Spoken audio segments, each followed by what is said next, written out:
Alright, time for another draftphysics.com, debatephysics.com, also video presentation. So the Dispar Labs guy has done another wacky experiment, frankly. So the idea is to figure out some way to measure something's energy. So something has energy, it's moving, and you want to collect it.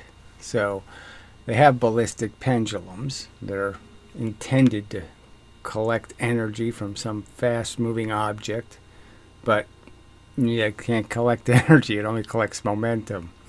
And so, you can roll a ball, and you can let the ground take away the energy, and then you can say, well, how far did it roll?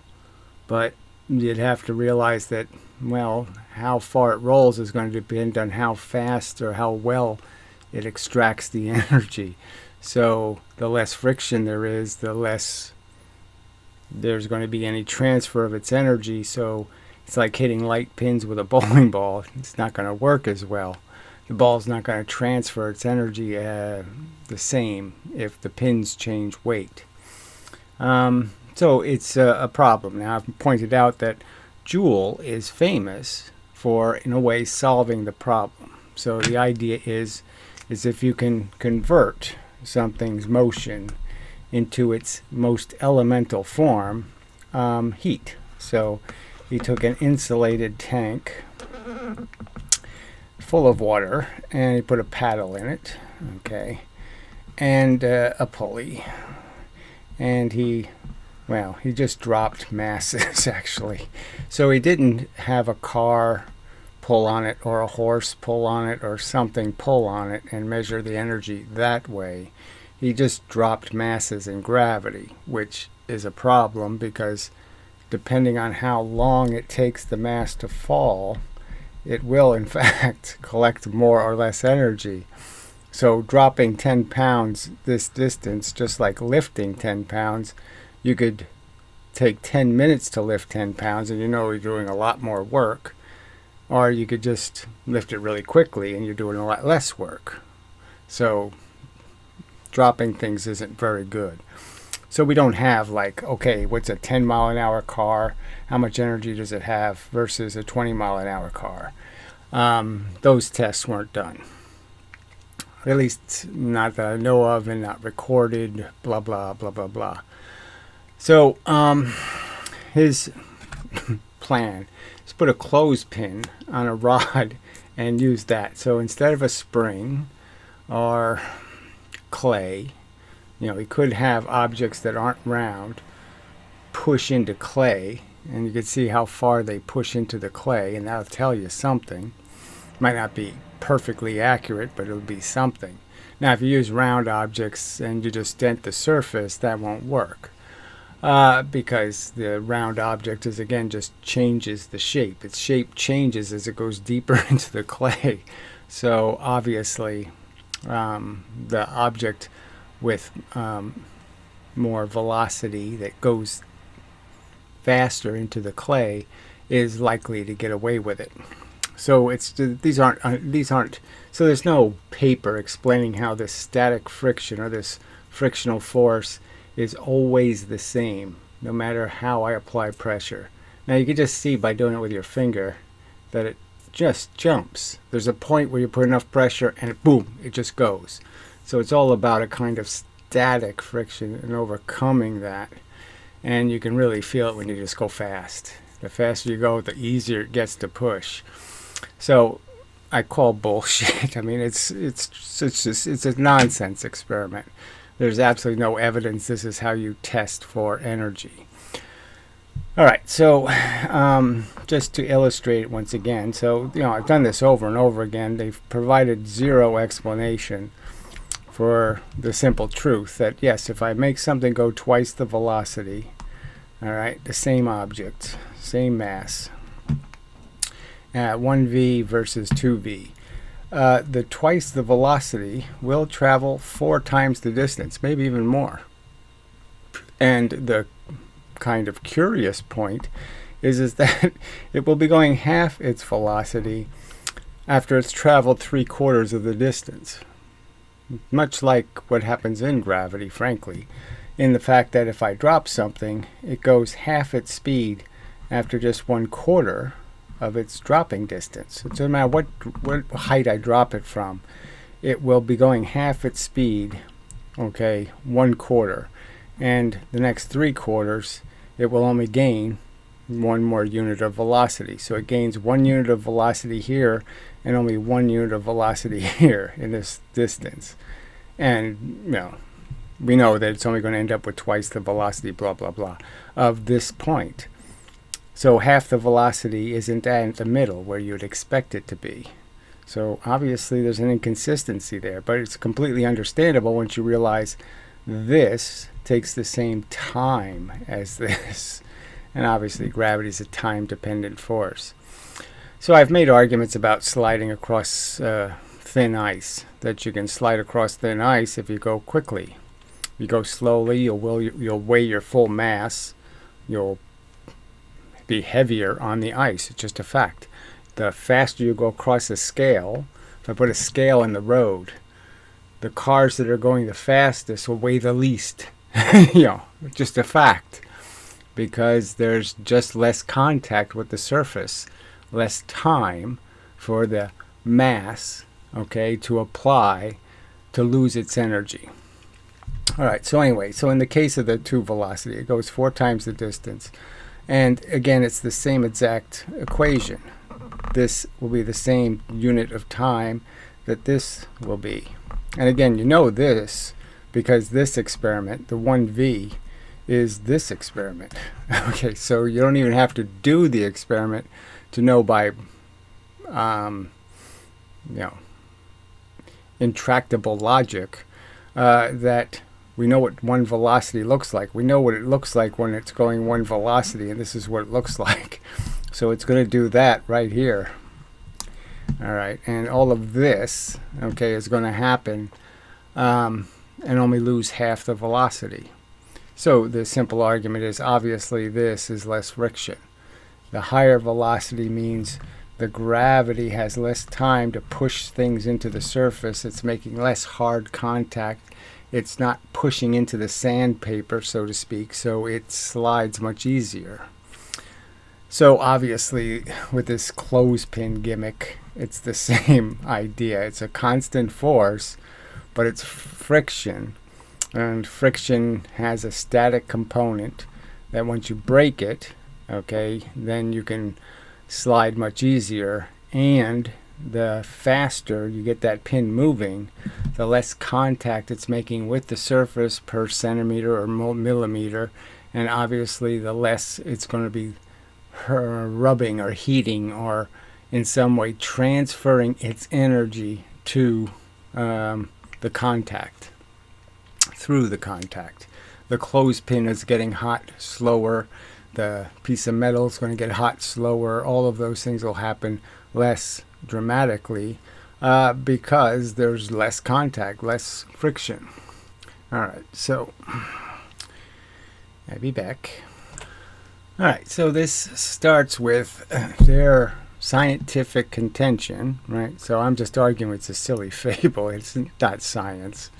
All right, it's nonsense. It's religion. So they have a Holy Ghost theory in the middle of physics. Okay, this notion that there's something called kinetic energy and it's represented by the formula 1/2 mv squared. And it has ludicrous implications in terms of the exaggeration of any notion of reality because of this squared velocity term. Now, what Newton said was 5 times the force, 5 times the velocity. Okay, mv works, okay, and is conserved. And what they've perverted it into, okay, the Leibnizian theory, that it takes 25 times the force to go 5 times as fast, and that if you go 5 times as fast, you can do 25 times the work. So they're trying to prove that. Now, obviously, when you roll something twice the velocity and it travels 4 times the distance, you could look at that and say, well, look, I mean, distance is work. But as I'm pointing out, it's really not. If you measured the heat in the ground's not going to have, 4 times the heat, it's just going to have twice the heat. It's twice the velocity. So it's going to have twice the amount of disturbance. And it's over 4 times the distance because it's disturbing it less the faster it's going. So it's easy to understand. All right. So that's what's at contention. So we have the ballistic pendulum, okay, never collects. Okay, so you shoot a high velocity projectile, you collect it in the ballistic pendulum, it collects, okay, 99% of the momentum, the MV, and it doesn't collect 99.94% of the kinetic energy. So no evidence that kinetic energy can be collected, that it can do work on the ballistic pendulum. It does zero work. So we have the rocket example. Okay, so the rocket has thrust, and thrust is just really masses moving. Okay, and if you measure the KE, okay, of the thrust, you'll get some extremely crazy number because of the squared velocity term. All right, so you know, and what will happen is the spaceship will just get the momentum. So KE says it's 2,000, say, joules of energy coming out of the exhaust. Momentum says there's only 2. Okay, and what does the spaceship get as an equal and opposite? And again, Newtonian physics. What is the spaceship actually moved? The 2 joules. Momentum is conserved. Momentum works. Kinetic energy completely fails every single time. Every single time. You can, you know, shoot a bullet out of your spaceship out one side and have a recoiling gun fly out the other side, and your spaceship will keep going straight. All right, then we have examples that are even more clear in the sense of Bruce Yearney did the, you know, have 2 objects collide into each other with masses that are, you know, as the mass goes up, the velocity goes down. So a 4 mass going 1/4 the velocity collides, okay, with a 1 mass going 4 velocity. Now, kinetic energy says this has 4 times the energy.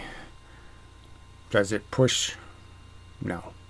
What happens? Oh, it's the momentum that matters. So again, they have the same exact MV, and so what actually happens is the collision happens at this point and it doesn't go anywhere. Both the objects recoil from that exact spot. Now, if I do change it and I give this half the velocity instead of 1/4, so now it has more momentum, it'll win. If I make something else over here have more momentum, I make this a 2 mass, and now this side has more momentum, it will push the collision.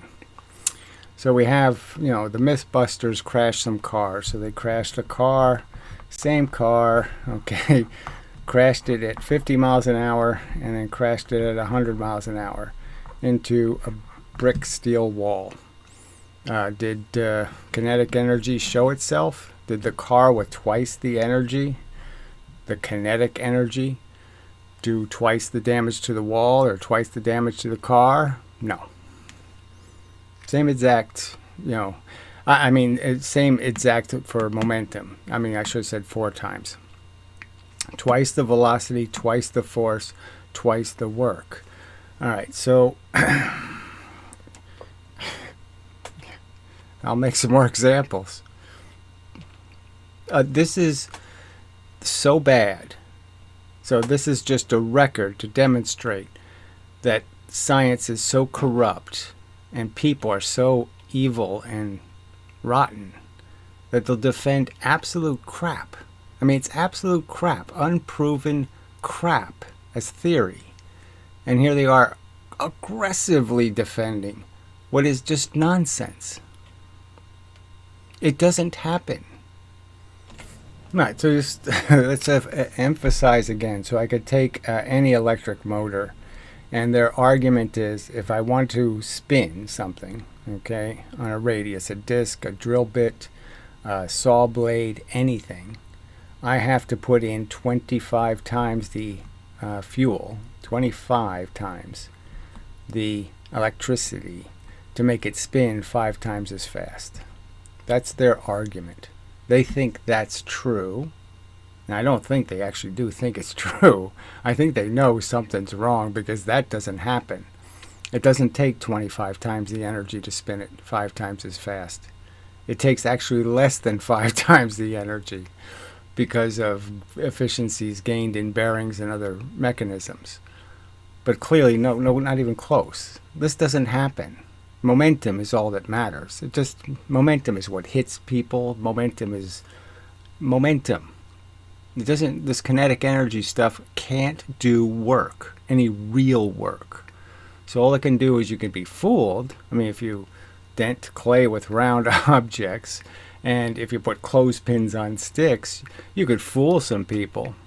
But if you do regular experiments, real experiments, it'll show that it fails. Now, this has gone all the way to the extreme, where Steve Mould made this insanely stupid video proposing, okay, that a 2 mass dropped, say, here, creating a force.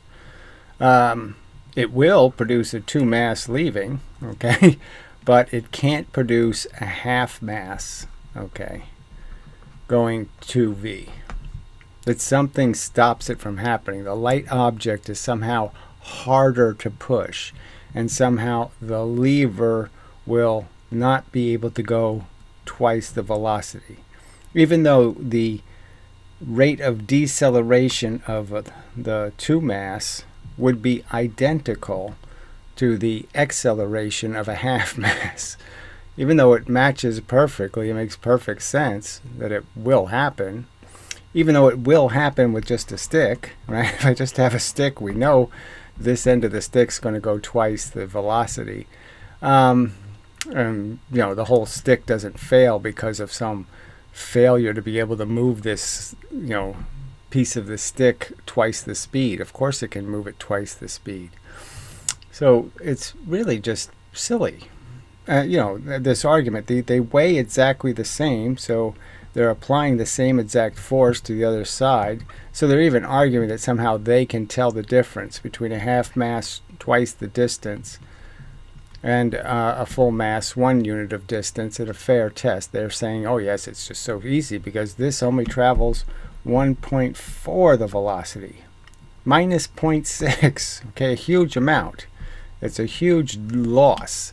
So they're saying levers, the most fundamental tool known to mankind, and for 2,000 years it was understood to be conservative of momentum, and all of a sudden now they're saying in 2025 that levers don't conserve momentum, that you can lose, in this simple experiment, 1/3 of the momentum just disappears. 1/3 of the MV is gone, because somehow nothing can push a half mass twice the velocity. Somehow you can't throw something twice as light twice as fast.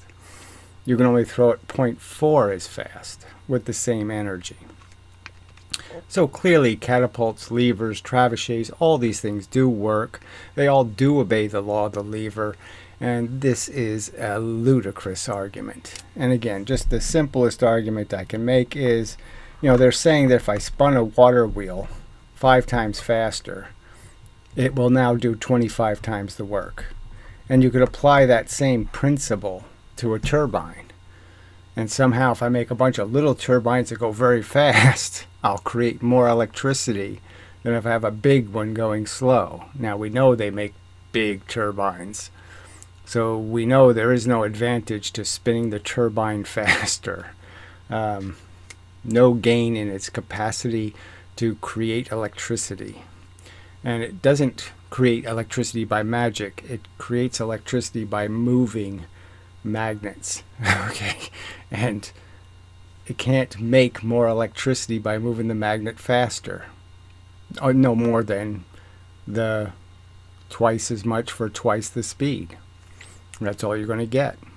You want to go twice as fast, you use twice the fuel. You want something to move, you twice as much, you push twice as hard. I mean, this isn't that complicated. Well, it isn't complicated at all.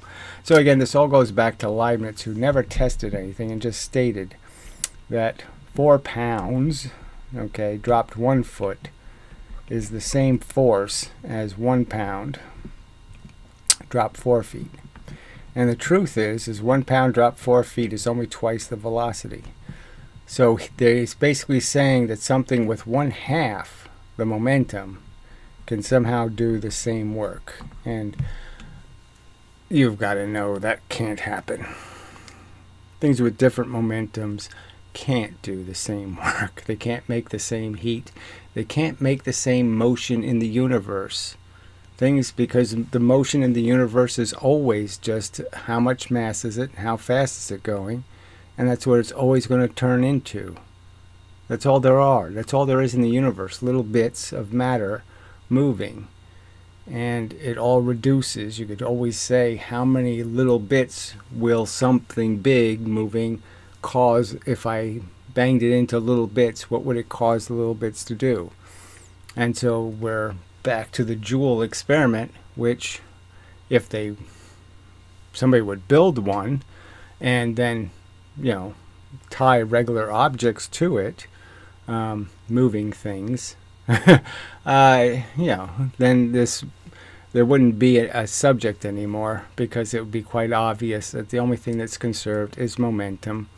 The only thing that does work is momentum, and kinetic energy always fails to be conserved anytime you're switching energy from one mass object to a different massed object.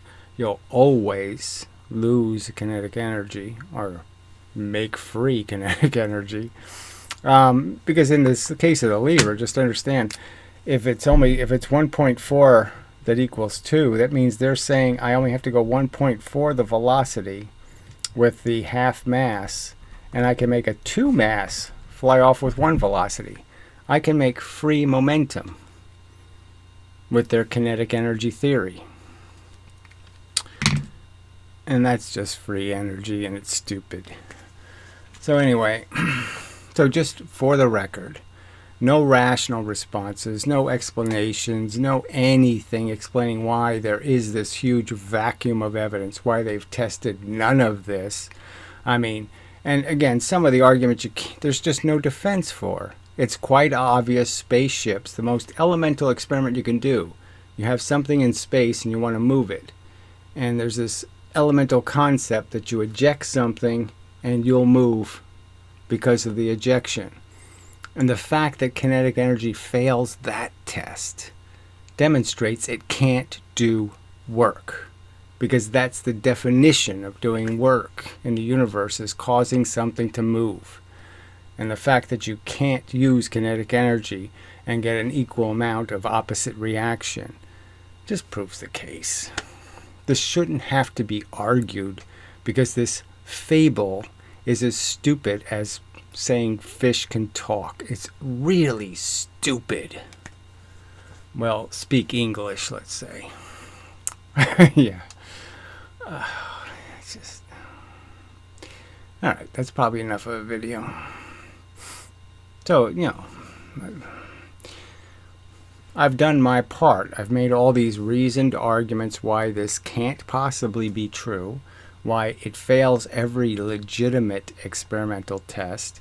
You'll never, in the case of a ballistic pendulum, there's not a single example in all the ballistic pendulums ever conducted of one ever collecting more than the momentum. And this is in cases where the kinetic energy is thousands of times higher than the momentum, and you can't even collect 1 extra percentage. Instead of losing 99.494, all I had to do was, just lose 97 instead of 99. But it never does any better than complete failure to conserve. That's probably enough. I could go into the 5-ton train collision thing. Everybody knows it's not gonna happen. The things with equal kinetic energy will not end up with an equal collision, and the things with equal momentum always will. Alright, so enough of a video. So, like I said, there's people, who know some physics have to be watching this video. And they have to be able to, if they're going to be at all honest, say, oh, well, it's true. Yeah, they haven't done any of these experiments. They haven't clinically tested this hard and well. And it's all just, the only thing they're looking for is gimmicks. Some kind of silly gimmick. Let's push a clothespin. It's just too ridiculous. I mean, it's so foundational to physics, energy, the concept of energy. They have this ridiculous energy duality, and they somehow pretend. They just keep saying things like, well, they're both conserved, when no, they're never both conserved when you transfer energy from things with different masses. Ever. They can't be both conserved. It's impossible. That's what the V squared means. This is just so bad on you. You people are a disgrace to our hard-earned intelligence. A disgrace.